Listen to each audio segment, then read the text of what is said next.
Zientzia puntu-puntuan. Nafarroako Unibertsitate Publikoaren divulgazio zientifikoko podcasta. Emaiozu jaten adimenari. Inoiz pentsatu alduzu nola komunikatzen diren elkarrekin gure zelulak.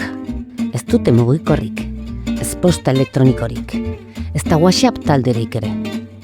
Baina badute euren mezularitza sistema propioa. Zelulaz kanpoko besikulak. Burbula niminoak, txiki-txikiak, nanopartikulak. Mikroskopio bereziak behar dira ikusi ahal izateko. Barruan, informazio pakete txiki-txikiak daramatzate. RNA zatitxoak, proteinak, seinale kimikoak eta mezu argiak bidaltzen dituzte. Lagundu niri! Egin hau.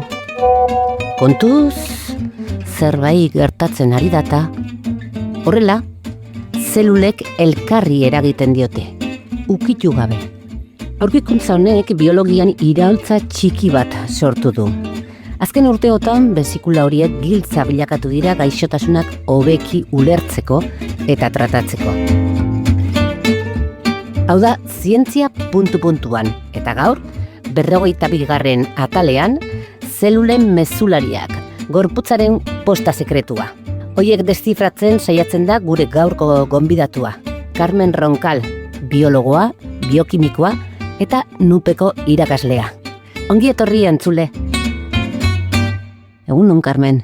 Egunon, Zaskun. Ongi etorri. Eskerrik asko. Biologa eta biokimikoa naiz, eta orain dela 6 hilabete hasi nintzen lanean Osasun Kampusean, fisiologiako irakasle gisa, eta azkeneko 20 urteotan nire ikerketa gaitz kardiobaskularren inguru garatu da, eta azkeneko 10-12 urteetan zelulaz kanpoko besikuleak zer diren, zer daukaten eta gaitz kardiobaskularretan hobeto ulertzeko nola erabili ditzakegun ikasten saiatu naiz.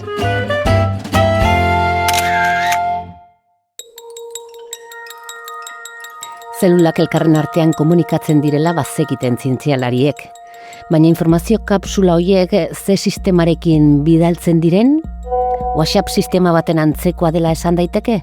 Hori esan daiteke? Hola da? Bai, gutxi gora bera, egiten dutena da, era askotako WhatsAppak bidaltzen dituzte, baina zelulak egiten dutena besikulekin, da beraiek, zerbait behar dutena beste zelula bati ematea kapsulatzen dute, besikula hauetan, eta askatzen dute. Askatzen dituzte, gorputzeko jariakizun guztietara, eta orduan adibidez odolean bidaiatzen dute beste zelula baten anaino. Eta hor, proteinak edo sukreak, lipidoak, etc. Ara joaten dira, eta bere eginkizuna egiten dute. Hori da. Zer dira, burbulatxoak bezala, edo burbula txikiak, edo dira? Bai, zelulak garatzen dituzte mintz plasmatikotik, orduan dira besikula antzekoak, eta barruan dituzte jatorrizko zelularen edukiak. Orduan oso erabilgarriak dira zientzian, ze jatorrizko zelularen ispilu baten antzekoa dira. Orduan, ikertzen balin badituzu, jakin dezakezu zer gertatzen den jatorrizko zelulan, baina ez duzu adibidez biopsia bat egin behar. Odolagin bat hartzen duzu, eta ideia bat izan dezakezu zer gertatzen den adibidez odietan. Normalean, odiak ezin dituzu biopsia egin odietan. Horrela, ikertu eta aztertu dezakegu.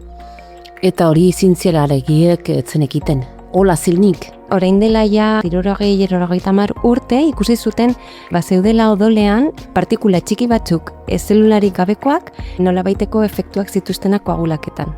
Baina ez dekiten zer ziren, ez da beste zelula batekin komunikatu ditzaketela edo ez. Ordan nik uste dut azkeneko 10-15 urteetan izan dela garapen handiena gai honetan.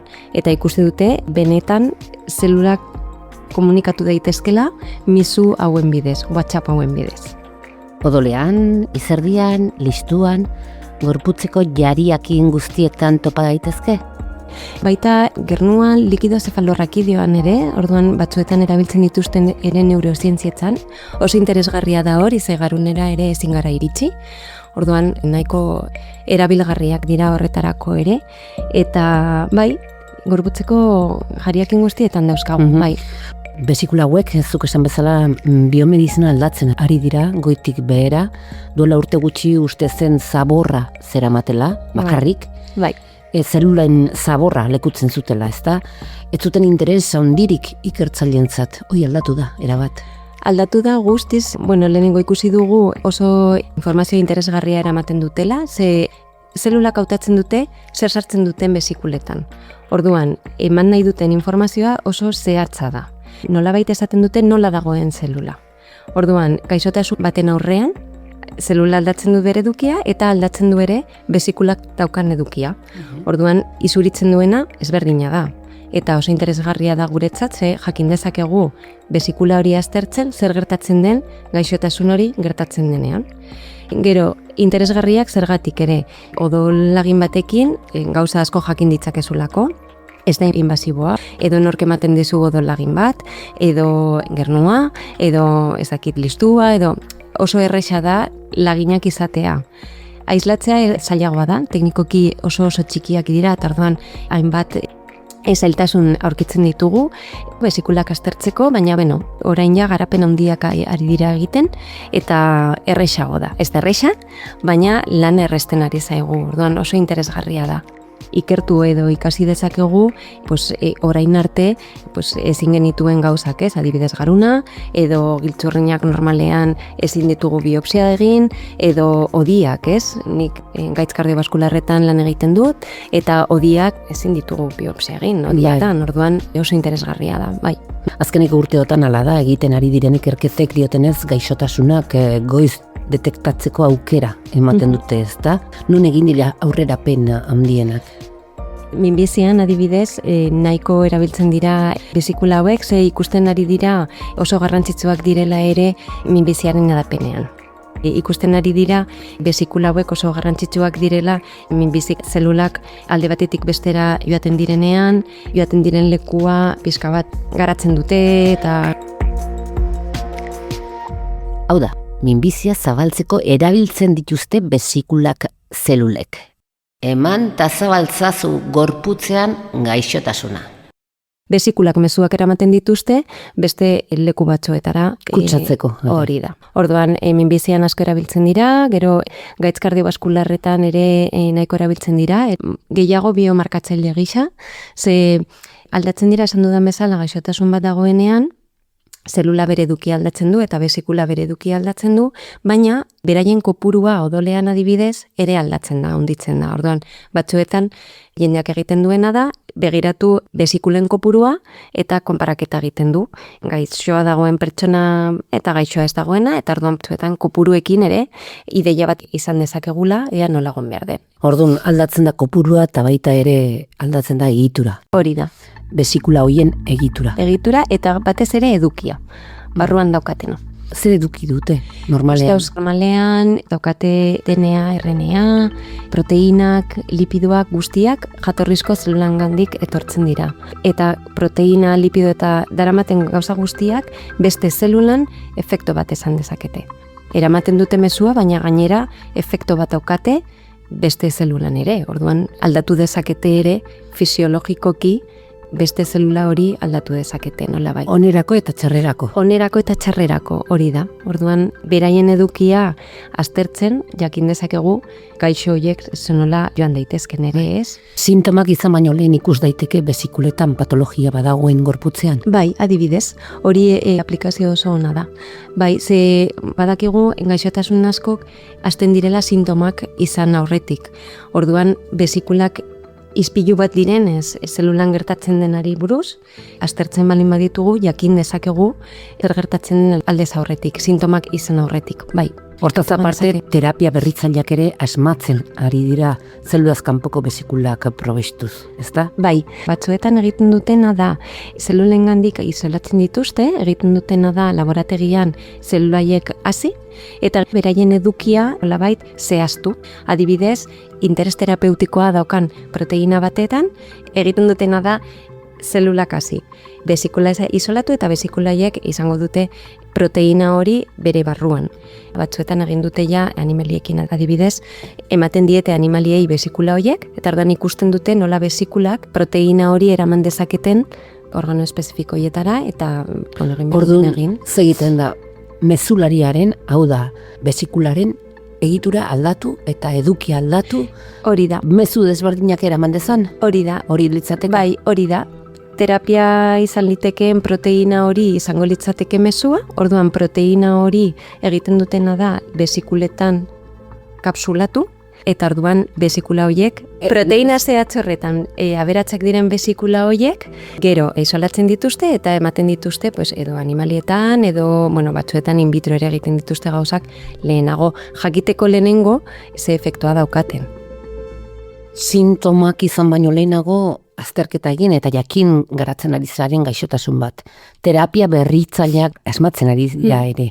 Baina hori dena teorian egiten ari da, laborategian praktikara eraman daia. Ez da eraman oraindikan. Orduan oraindikan ez da klinikan erabiltzen, bakarrik laborategietan, baina zergatik. Arrazoi garrantzitsu bat da nahiko zaila direlak aztertzeko. Oso txikiak dira nanometro neurrikoak, eta orduan teknika guztiak egokitutak egon behar dira.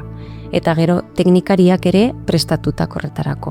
Orduan ez da errex, baina egia da orain nahiko garapen eta aurrerapenak egin dituztena, orduan orain ere konpainia ezberdinak ari dira garatzen beste teknikak espezifikoak eta baina laborategietan ja adibidez egin dezakegu proteomika, genomika eta nahiko finak dira. Eta hemen Nafarroko Unibertsitate Publikoan lortu duzue edo ari zarete horretan? Ari gara horretan, lan egin dugu ere Navarra Biomedekin.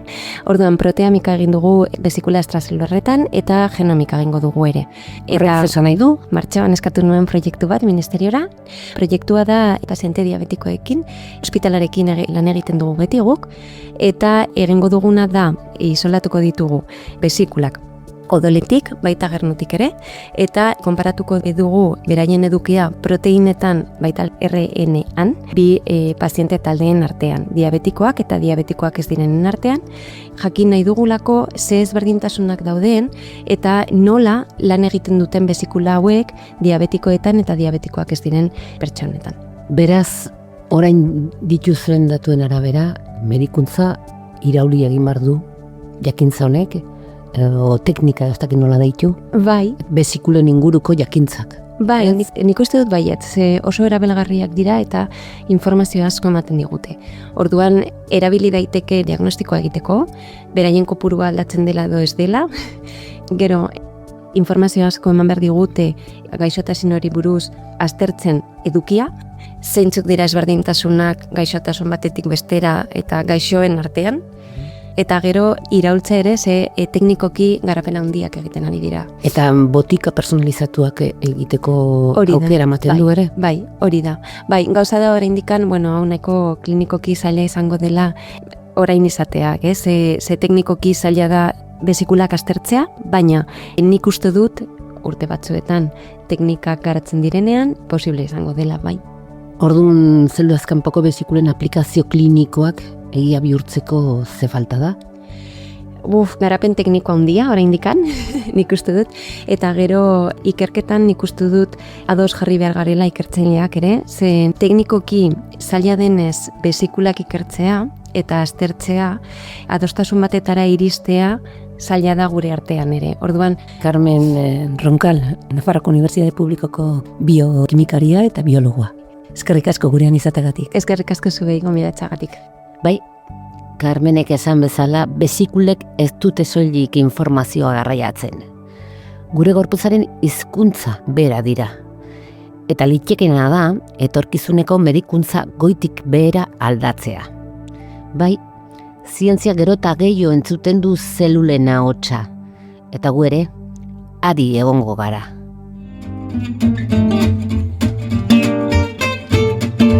Zientzia puntu-puntuan 42. atala. Zientziaren azken mezutxoak jasotzen. Izan ongi, laiztera arte. Zientzia puntu-puntuan entzun duzu. Nafarroako Unibertsitate Publikoaren podcasta. Gozatu zientziaz. Laguntzaileak Nafarroko Gobernua eta Zientziarako eta Teknologiarako Espainiako Fundazioa. Zientzia, Berrikuntza eta Unibertsitate Ministerioa.